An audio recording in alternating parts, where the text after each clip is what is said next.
Hey, welcome back everyone. It is now March 26th of 2022, and as we get closer to the official release of the Obi-Wan Kenobi TV series, a lot of Star Wars fans around the world are getting very excited for other TV shows out there, like the Ahsoka Tano TV show, and even the Mandalorian Season 3 and 4.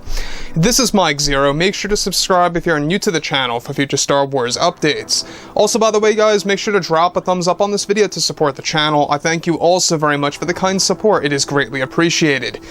Now, here we are. It is the end of March, basically, as we head into April, which, by the way, is going to be a very important month for Disney and Lucasfilm, because that is the month in which the Ahsoka Tano series begins filming, the Mandalorian Season 3 heads into post-production, and, of course, we have other Star Wars projects that are going to be worked on in the same exact month as well, that are going to actually be announced at Star Wars Celebration. So on top of all of this, one major aspect of the franchise that a lot of fans have been very much curious about is exactly what's going on between George, John, and Dave. Now, we already know that their major plan right now is to mix together both Star Wars Legends and the existing canon material that falls under Disney.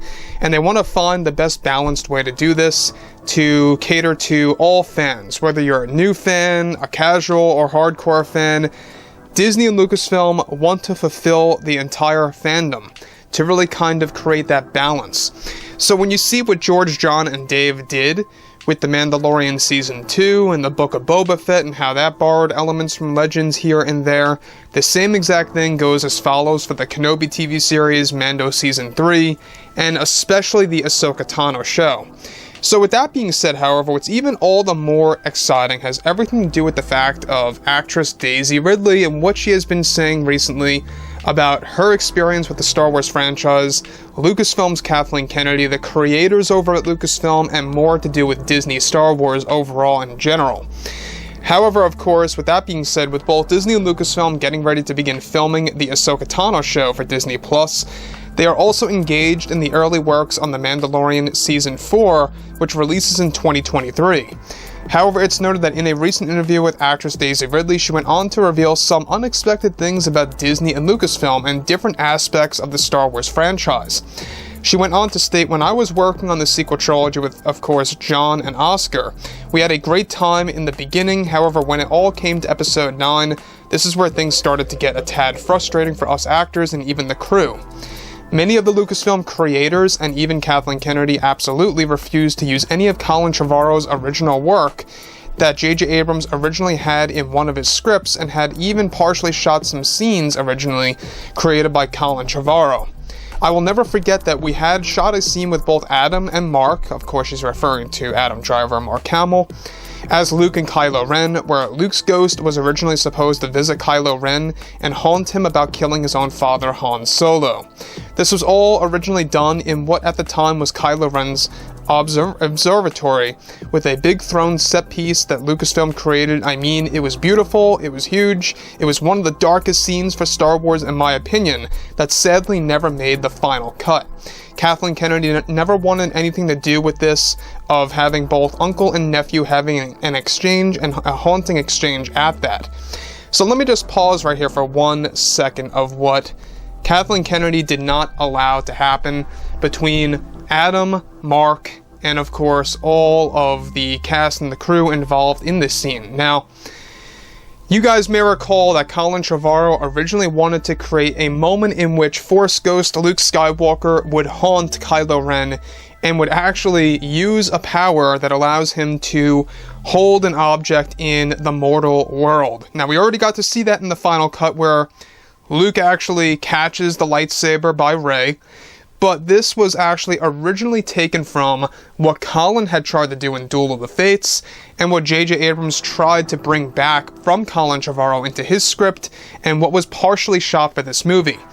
So, Kathleen Kennedy, for some reason, I don't know why, had a problem with this scene, number 1, being very dark, number 2, being another exchange between both uncle and nephew, and number 3, of how it included a moment in which Force Ghost Luke did something so incredible like this, of grabbing onto Kylo Ren's lightsaber blade. We're not talking about the hilt.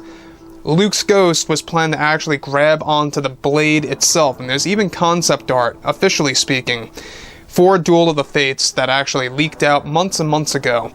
And that falls directly in line with what J.J. Abrams tried to resurrect. He tried to bring that back into the equation for Episode 9. Kathleen Kennedy wanted nothing to do with it. Obviously, I don't think there were any creative reasons, but that's what Daisy Ridley believes. But I think at the end of the day, it really has everything to do with the grudge between Kathleen Kennedy and Colin Trevorrow. Moving on. She goes on to say that the scene was only partially shot and we ended up calling it off early on, once of course Kathleen Kennedy wanted to ditch the idea of Luke Skywalker's ghost grabbing onto Kylo Ren's saber blade. This was eventually switched to a scene with myself where Luke catches his saber as I attempt to throw it off the cliff on Occ 2. Kathleen Kennedy, though, felt the scene between Luke and Kylo was way too dark for audiences and didn't want to risk making the film hold too many dark scenes. She figured it would scare children, I guess. I don't know. But all jokes aside, the scene was amazing. I was not involved in the scene, but I got to watch it from a distance at the time at Pinewood Studios. The set took forever to build and was a large set piece that took so much work, time, and effort from the crew, and of course I was sad to see it go because of creative differences between Kathleen Kennedy and of course JJ and what Colin had originally created. Now, JJ even told me once that Colin even had spoke with JJ on the phone, including the scene that he wanted to do in Duel of the Fates, where JJ did this in a different way as much as possible, to where Kennedy believed it mirrored too much of Colin's vision and wanted nothing to do with it due to Kathleen Kennedy and Colin's falling apart with their vision of Episode 9 at the time. Now, I can promise fans that you would have seen the darkest side of Kylo Ren ever in the sequel trilogy with this particular scene. I mean, it was truly scary. I got chills running down my spine and goosebumps. So once again, it's a very interesting thing that Daisy Ridley says here. You guys may recall that there originally was a massive set that was built for Episode 9. We talked about this maybe 2.5 years ago, that actually focused on Kylo Ren having a massive throne inside of a castle-like structure.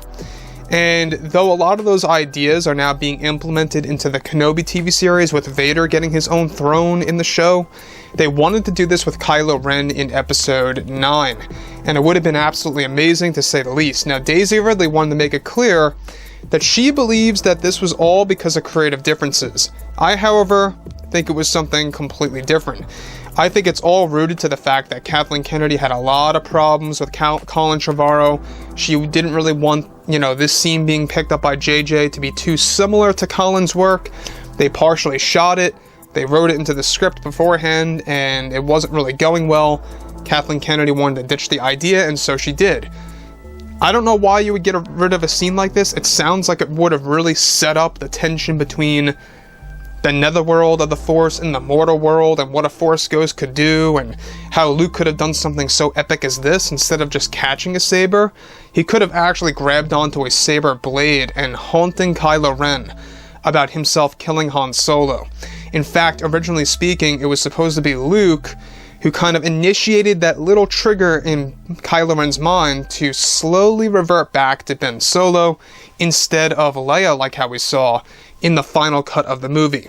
So overall, guys, let me know what you think about all this below in the comments, and if you guys did enjoy the content for today, make sure to drop a thumbs up on this video to support the channel. I thank you all so very much for the kind support, and I'll catch you guys next time.